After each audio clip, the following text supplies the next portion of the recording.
Olá, hoje estamos aqui para a gente falar um pouquinho sobre o contas a pagar.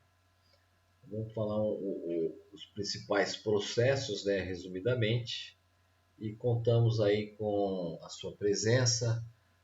Dê aí a sua opinião no nosso canal e se inscreva. Iniciando aqui no contas a pagar, nós vamos mencionar aí cinco perguntas, né, que antes de efetuar o pagamento você tem que ter verificado se elas ocorreram, né?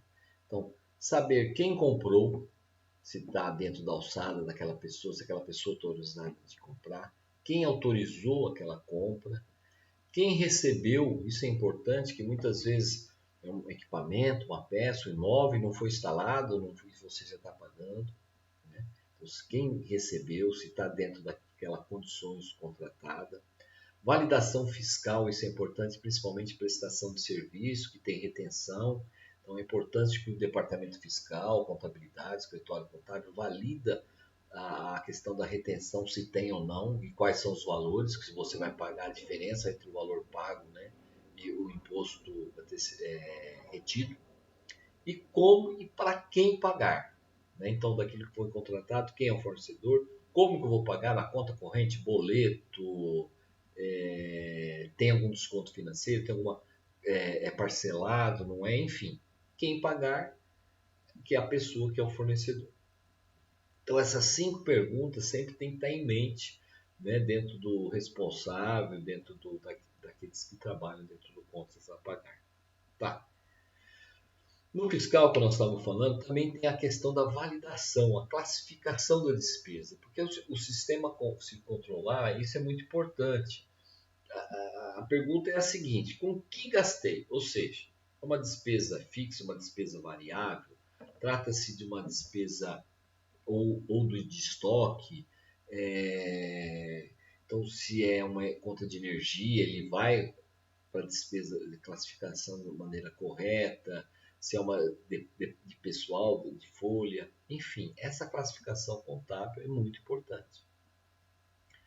Dentro ainda da classificação contábil, você tem ainda o centro de custo, que muitas empresas usam, que aí a pergunta é diferente. Né? Lá é com que gastei, aqui é onde gastei, ou seja, qual departamento que gastou, aonde foi gastado, que centro de custo foi utilizado. Aí depende muito do que a empresa vai determinar como centro de custo. Eu tenho muitas filiais, dentro dessas filiais eu tenho um departamento. Então ela cria toda uma estrutura de centro de custos para saber se foi a área administrativa, foi a área contábil, se foi o departamento de marketing, se foi o departamento de logística, enfim, produção. Então ela cria, dentro da produção ainda ela pode criar, né, outros centros de custo, como de qualidade, montagem, recorte, enfim. Dentro da sua estrutura você cria, podendo ser mais resumido, você tem uma análise gerencial mais resumida, ou também, dependendo da necessidade, especificar um pouco mais esse centro de custo. Então é importante a classificação dessa validação fiscal, que seja feita bem feita a classificação na despesa correta e no centro de custos correto. Porque quando a gente for fazer a análise, né, gerencial, se você classificou de maneira errada, vai para um outro tipo de despesa. E se você põe centro de custo, vai estar em outro departamento, você vai ter uma visão errônea do custo daquele departamento. Tá? E quem gera os pagamentos para o contas a pagar? Né? E aí nós temos um leque muito grande. Os principais, departamento fiscal, né? Que ele tem todos os tributos referentes à sua venda daquele mês e ele vai gerar as obrigações fiscais para pagamento. Esse representa muito, em algumas empresas, o percentual maior ainda, que é a folha de pagamento. Né? DP, que vai gerar folha, vai gerar férias, rescisões, contribuições, convênios médicos, você tem contribuição sindical, tributos, enfim. É uma gama muito extensa aqui de pagamentos que são gerados pelo DP. Despesas diversas, água, luz, telefone, enfim. Fundo fixo, algumas empresas têm um responsável lá, um caixa, que que tem um dinheiro para pagamento de pequenas despesas. Um chaveiro que teve que pagar, um cartório que teve que ir, enfim. Também tem que ter uma política e controle de valores e alçadas do fundo fixo. Reembolso de despesas de viagem. Tem empresas que pode ter ali muitos funcionários que viajam, que faz venda externa, e que você tem uma política também para acertar de repente toda sexta-feira, toda segunda, enfim. E ele tem que fazer esse reembolso de despesas de viagens também, que a gente vai falar um pouquinho. Produção, estoque, fornecedores. Então, se é uma indústria, você tem toda a matéria-prima comprada, que vai para o estoque. Se for comércio, você tem também seu estoque. Enfim, os fornecedores, né, da sua atividade. Gestão de contrato. Você pode ser uma empresa que gera muitos contratos com prestadores de serviço na sua empresa e você tem vários contratos para ser geridos. Isso é importante. Você tem para pagamento dos vencimentos e conforme a entrega do serviço. Diretoria, que gera também a distribuição de lucro, alguns investimentos que ela pode querer fazer também, e, enfim, ela também te gera pagamento.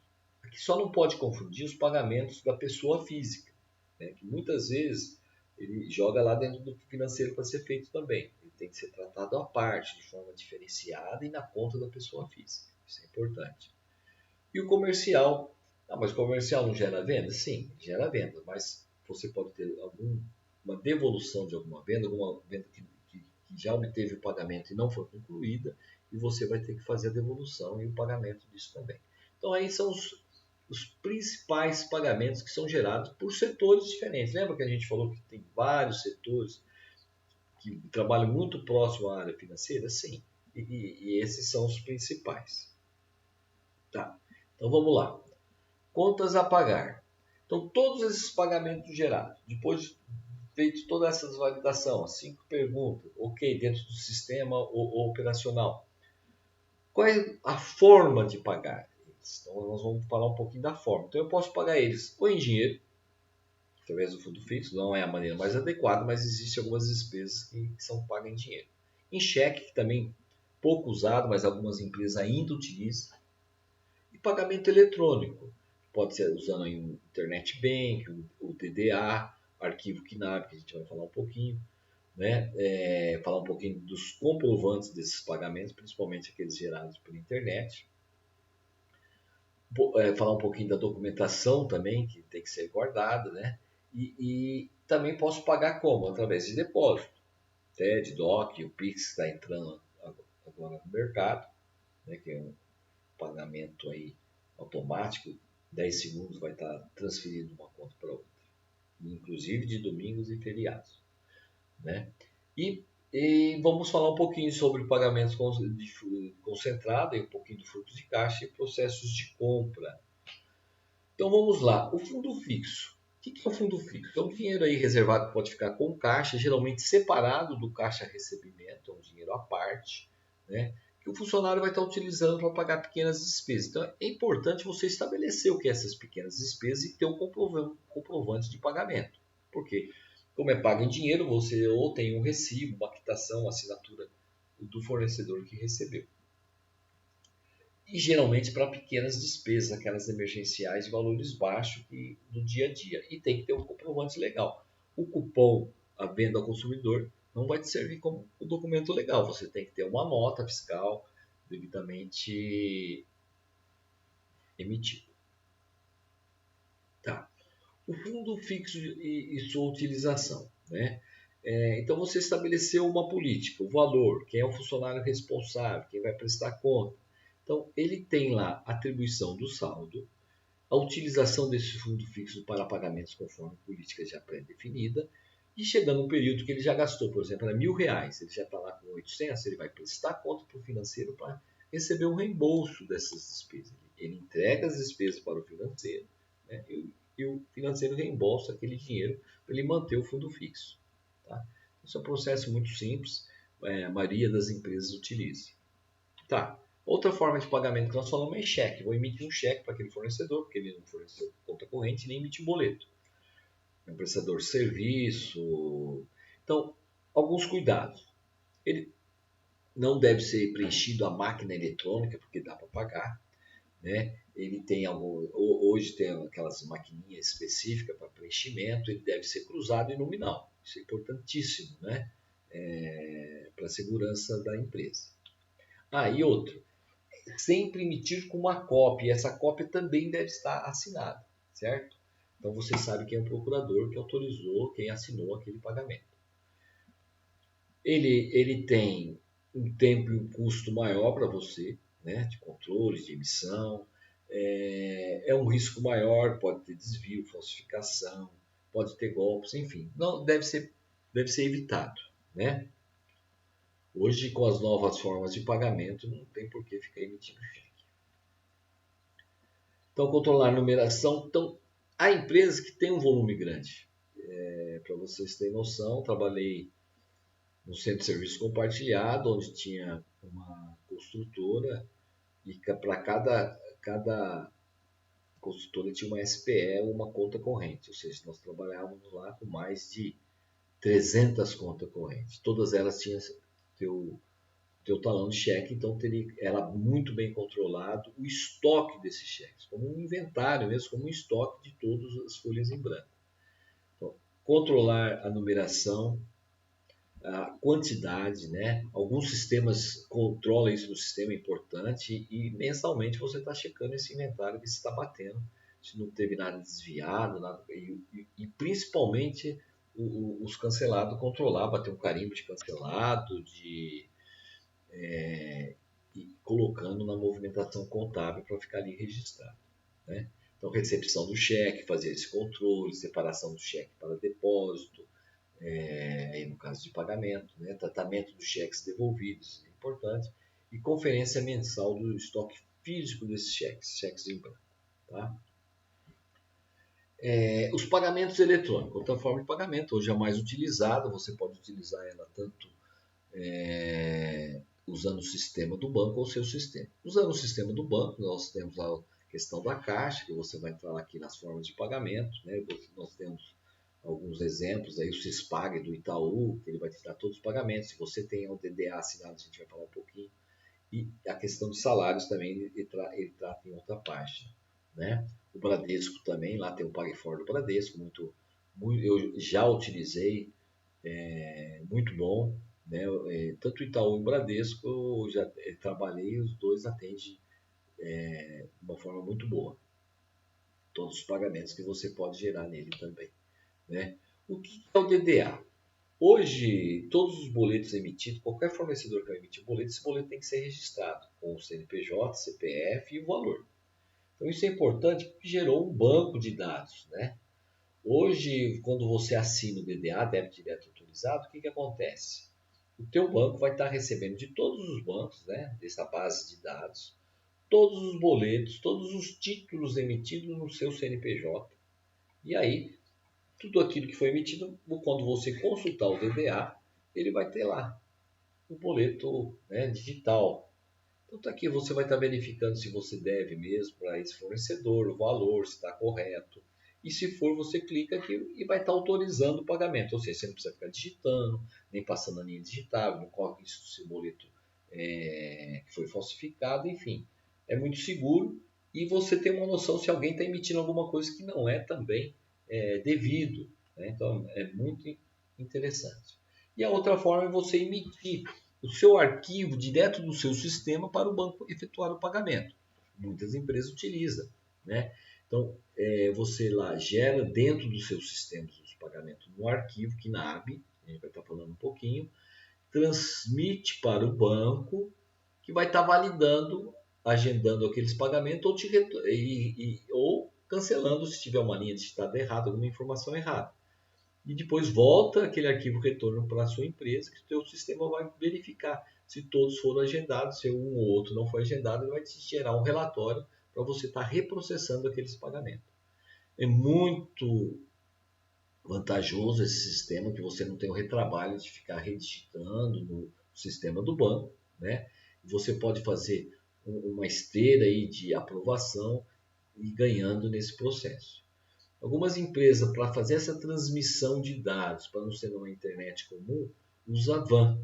né, que transmite de forma pictografada esses arquivos com toda a segurança num canal específico, que é muito interessante. Eu já trabalhei com van, você gera aí os arquivos de pagamentos, os arquivos de cobrança, do contas a receber, os arquivos do DP de folha de pagamento, te dá uma segurança nesses processos. O que é o arquivo KNAB? Pode ser o arquivo KNAB 400 ou 240, que vai variar de um para o outro, é a quantidade de informação que tem dentro dele. Então aqui você tem o KNAB 400, 400 posição, 240 posições, porém 4 segmentos 240. Então ele é maior, né, uma capacidade melhor, é o que é o mais usado. Então como que você faz, como que você gera? Então você vai entrar em contato com o banco, vai gerar um contrato de transmissão de arquivo, ele vai te abrir um ambiente teste, você vai mandar alguns arquivos para ele validar, ele vai falar, oh, esse campo está errado, isso aqui está errado. E com principalmente teu TI, né, vai trabalhar junto com a TI do banco para ajustar esses arquivos. Que aí sim você vira a chave e começa a efetuar esse pagamento de forma eletrônica.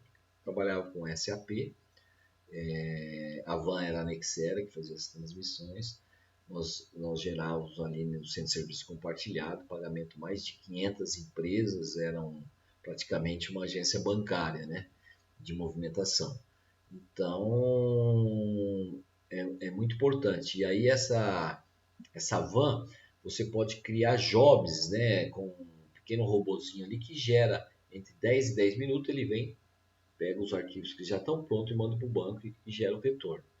Então, o funcionário nem chega a trabalhar com esses arquivos. Depois que eles são gerados diretamente numa pasta. Essa pasta, o único com acesso é a van. E ela vai levando esses arquivos automaticamente para o banco. Não tem possibilidade de alguém entrar, mexer.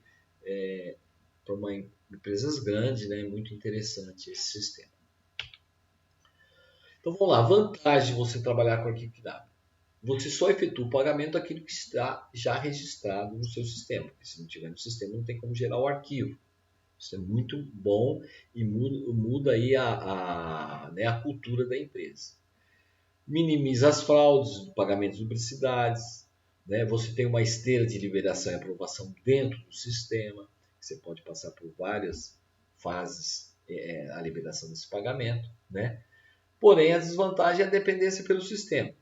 Se aquele sistema cair, você não tiver sem internet ou meio de transmissão, você vai ter que fazer esse pagamento manual e aí tem que ter um plano 2 aí rápido, senão você corre risco de não pagar. Empresa que tem cultura de pagar e depois lançar no sistema vai ter uma dificuldade inicial, né, até mudar essa cultura.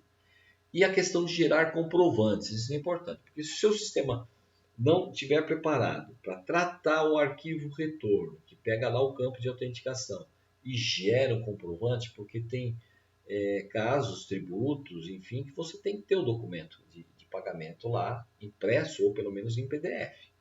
Se você não tiver, se o sistema não gerar isso, você vai ter que entrar no site do teu banco que você transmitiu, lá em comprovantes, e está gerando lá os comprovantes de pagamento, que daria um retrabalho.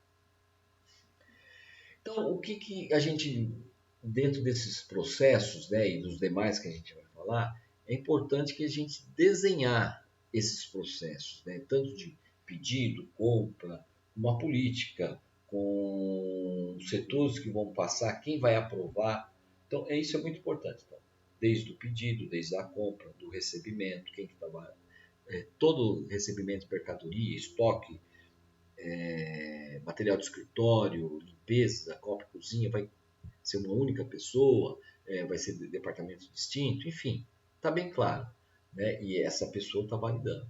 A validação fiscal, pagamentos e autorização, bem claro como que vão ser feitos esses pagamentos e quem que vai autorizar. Né? Isso pode estar dentro do sistema de forma operacional. Então, desenhar esses processos. Essa é uma dica que a gente dá, ou automatizado ou não, eles têm que estar lá bem claro para aquelas pessoas que forem atuar.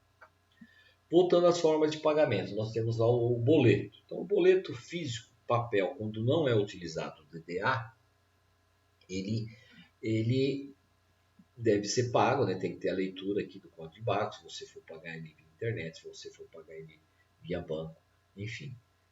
Então, a leitura do código de barra e a gente dá alguns cuidados, né? Essa linha aqui, o código de barra, a linha digitável, né? E aqui o código de barra são os mesmos dados. E tem que tomar cuidado quando ele foi emitido, se não foi fraudado. Se os dados que estão aqui correspondem com o que está aqui. Sempre observando ó, que o 01190 aqui ó, refere ao banco. Então, muitas vezes, quando ele é fraudado, ele pode estar com um número diferente do banco e na conta do terceiro que vai cair. Então, isso aí é muito importante. Tá?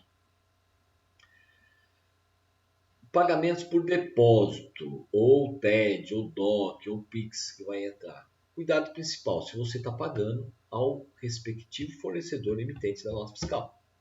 Você não está pagando para terceiros nem na pessoa física. Tá?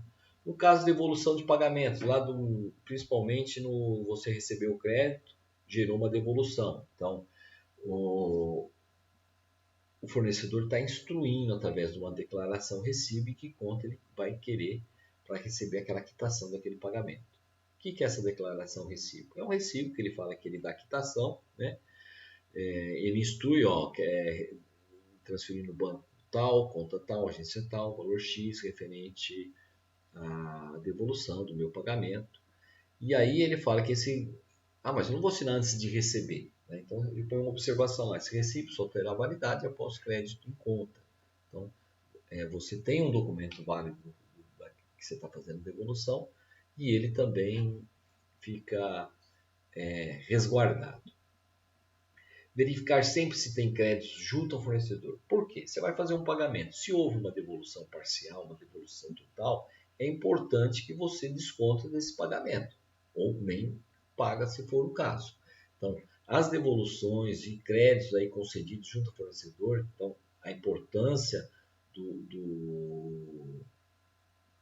departamento financeiro e compras estar conversando e tendo esses processos desenhados para não efetuar o pagamento a maior daquilo que é devido. Né? Tributos, a gente sempre fala para antecipar no caso de feriados, né? Domingos. E aí, no caso de pagamento de factor, você recebe um boleto com crédito não ao seu fornecedor, sim um terceiro, né? Uma factor ou um terceiro. Então, nesses casos, você só deve efetuar o pagamento quando o seu fornecedor te der uma cessão de crédito. Ou seja, ele autoriza você pagar aquele fornecedor e dá a quitação do seu pagamento. Senão você corre o risco de ter que pagar duas vezes, né? Porque você não recebeu a quitação daquele fornecedor. Pode até ser uma fraude, né? Do terceiro aí que mandou e você vai pagar e tem que pagar de novo ao fornecedor correto. Tá?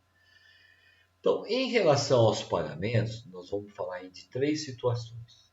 Então, todos aqueles pagamentos que é planejado, que você recebe com antecedência, que você consegue agendar no banco. Então, esse deve ser a grande maioria, vamos dizer, pelo menos 80% dos seus pagamentos. Você vai ter os emergenciais. O mais organizado que seja a empresa, sempre vai ter um tributo, uma rescisão do departamento pessoal, enfim, algum caso que você vai ter que trabalhar ele de forma emergencial, ou seja, foi gerado no dia para o pagamento no mesmo dia. E aí você vai ter que trabalhar de forma diferenciada com esses pagamentos. Dar uma atenção maior. Né? E você pode ter também os pagamentos provisionados, ou seja, tem sistema que controla a provisão, aqueles pagamentos que você sabe que tem todo mês. Você fechou um contrato com um terceiro, que vai ter um pagamento aí de R$1.000 nos próximos 12 meses, mesmo que você não recebeu a nota, você pode provisionar. Conta de luz, conta de água, conta de energia, você já sabe o vencimento, você tem uma média de valor, você não sabe o valor exato ainda, mas você provisiona, quando chegar no comprovante, você altera o valor e efetua o pagamento. Ou dentro do sistema ou fora dele. Meu sistema não controla o funcionamento. Monta uma planilha de Excel, tenha lá os vencimentos diários, né, por data, e você pode estar verificando se eles ocorreram ou não. A outra forma de pagamento também, que em algumas empresas são até bastante, são a questão de relatório de despesas de viagem. Você fez um adiantamento ou não ao teu funcionário, ele viajou e ele vai prestar conta. Tem segmentos da empresa que você tem um número grande de viajantes, de vendedores externos, que toda sexta-feira, de repente, você vai prestar conta, toda segunda. Então, você tem que criar normas, né? E um relatório padrão. No caso, aí nós tínhamos um envelope, né? Com esses dados que a gente vai estar mostrando para vocês e dentro dele vinham os comprovantes. De passar por autorização do gerente, coordenador, enfim, até chegar ao financeiro para efetuar o pagamento. Aqueles mesmos critérios que nós usamos para pedido, para todos os notas fiscais, também para o relatório de despesas de viagem. Então, os dados do funcionário, do veículo, se for o caso, ou viagem, né, do local, e os dados dos gastos, das despesas, então hospedagem, refeição, combustível, pedágio, tudo separadinho, ele vai totalizar. Se houve adiantamento, você vai descontar e você vai obter o valor para ser reembolsado.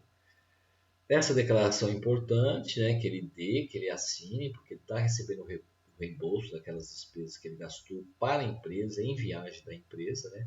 Aqui pode ter uma esteira aqui de aprovação, ele assina o funcionário, o superior e quem aprovou o pagamento. Pode ser também de outra maneira. E aí sim, já conferido, preparado, vai para o financeiro, que vai efetuar o pagamento da conta corrente indicada por aquele funcionário. Tá. Como nós falamos em planejamento, em provisão, é importante. Isso aqui é um painel, né, que você pode ter numa planilha Excel, posso estar até disponibilizando. Basta ir no nosso canal, você colocar seu e-mail que eu posso estar mandando para vocês essa planilha. É um painel onde você vai discriminar, assim, numa base de dados aqui, o pagamento e o dia, né? E conforme você for realizando esses pagamentos, vão ficando verdinho, ó, e os vermelhos que estão em atraso. Isso é importante para o teu gerenciamento, sua gestão, está cobrando as áreas, né, que ficou de enviar aqueles pagamentos, que você sabe que já existe. Então, é uma forma aí de vocês também se planejar. Falar um pouquinho sobre fluxo de caixa. Então, dependendo da sua empresa, a concentração de pagamento que ela tem, disponibilidade de caixa que ela tem, você pode definir dias próprios para pagamento do fornecedor. Eu vou pagar só de sexta-feira, só vou pagar de quinta-feira fornecedor. Então você tem a semana inteira para estar agendando aqueles pagamentos e verificando o valor da onde você vai tirar aquele valor.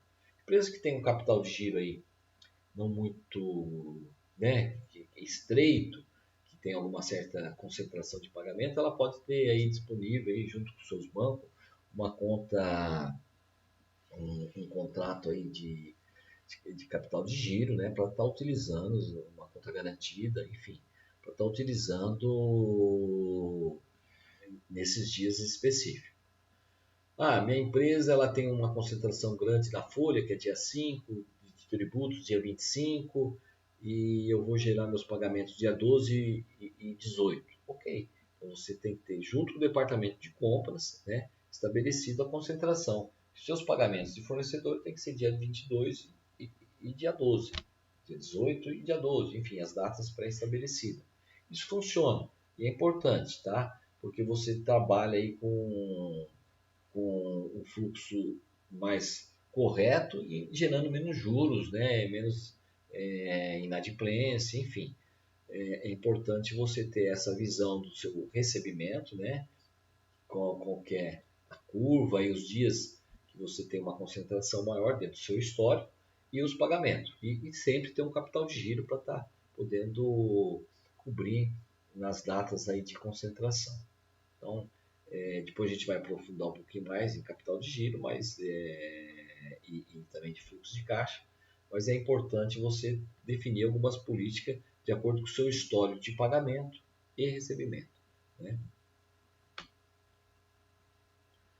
Definir uma política de compra é importante, porque ela está diretamente ligada ao financeiro, e nessa política de compra você tem objetivo, abrangência, né? ou seja, os pontos que a sua empresa necessita. Uma delas pode ser o vencimento. Né? Então, planejamento, prazos, nível de aprovação, então quem que vai, até que alçada, até que valor, quem que vai estar aprovando, o preço que você vai trabalhar, a qualidade, competitividade, sigilo, condições de pagamento, modalidade, ou seja, até um certo valor eu quero 2 orçamentos, até um valor maior, eu vou querer que faça uma licitação entre várias empresas. Enfim, essa política tem que ser definida pela empresa. Qual vai ser a requisição, a forma de pedido, quem vai estar emitindo, quem vai estar aprovando, né, as responsabilidades do comprador até a área financeira. Então é importante que esteja bem definido, né? Melhores práticas, pagamentos gerados pelo departamento pessoal, eles devem ser conciliados pelo departamento pessoal para não disponibilizar aí os cargos e salários para a área financeira. Então, a área financeira trabalha com valor já definido. Ó, a folha deu X. Então, ela manda para o banco, valida aquele valor e o arquivo de retorno quem concilia é o DP. Então, isso de cada empresa, tá? DP gera guias de tributo, confere e manda para o financeiro pagar. Outras informação e aí uma máxima muito interessante, né? Quem compra não paga e quem paga não compra. Por que isso? Por causa da segregação de função. Uma função administrativa não deve participar ou controlar todas as fases de um processo. Isso é importante. Ou seja, cada fase deve ser preferencialmente executada por pessoas de setores independentes. E aí vai ter um cruzamento dessas informações e dessas aprovações. Ou seja, um funcionário mal intencionado ou mesmo por erro, você vai estar evitando aí um pagamento de duplicidade, um pagamento de forma correta, um desvio, né? Nota de aquisição de documentos são de autorização e concorrência. Envia junto à nota a aquisição da documentação, autorização e concorrência. Enfim, se eu fiz uma compra, que na política diz que eu teria que ter feito 3 orçamentos, esses 3 orçamentos devem seguir depois, né? Até para análise. Por que você comprou aqui? Por causa que esse aqui tinha mais barato, porém um produto de menor qualidade. Enfim, algum sistema controla todo esse processo aí, é interessante porque ele anexa um arquivo lá, um PDF, a imagem dessa nota, a imagem do pedido, quem fez, quem aprovou, quem autorizou, e não precisa da documentação em papel. Na próxima aula, vamos estar falando um pouquinho da movimentação financeira, conciliação bancária. Contamos aí com a sua presença e se você ficou com alguma dúvida, quer algum esclarecimento, ficamos à disposição. Você pode estar entrando no nosso canal e deixando aí a sua mensagem e a sua avaliação. Muito obrigado.